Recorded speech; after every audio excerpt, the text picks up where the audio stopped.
újra itt is lennék, csak egy kicsi ba. Na, ugye, ez mindjárt kész. Ez.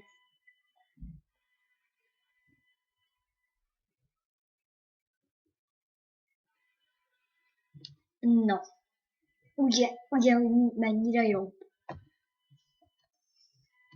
Én mindig ezt szoktam használni, de nem tudom, mert így húzom. Ezt szoktam csinálni. Így húzom, de a közepítésen akkor türelmesebb. Nekem most van időm szintén, mert ugye látjátok hány óra, én most nem oda koncentrálok, mert jöttem ki, meg a csígyózt elvesztem a cuccambot. Ugye az inventorit is meg lehet szerkeszteni, az is meg lesz szerkesztve, úgyhogy ja, nem kell várnotok rá az inventory szerkesztésre. Igazából amúgy csak egy random kép kell, és bele kell rakni, és cső. Ja. És ennyi. Csak bele kell rakni ezért, ezt a cucckombósat, ezt a cucckombót. Tudjátok, mire gondolok? Az a... Na mindegy. Neve. Nem is tudjuk tudni. Ez a random kép, és ott van, tehát így, nem, itt így nem. Le kell izélni, hogy kivángolni. Nem sötéteni, hanem besötétíteni.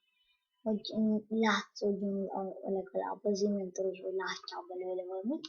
Na, úgy kész is vannak nekünk az szép kis, szép kis nyilaskánk. Úgy van, nézzük. És most meg fogjuk nézni. Igen, látjátok, meg is változott. És most jön Bob plugin 1 pm. Amikor ez az, amikor így amikor húzza erőből. Nem úgy értem, hogy nem úgy húzza. Tudjátok, mire gondolok. Most nem minden elhősödök. Igen, mit szeretem. Szerintem így szépek így szép. Na, az így pont jó. És így, piros.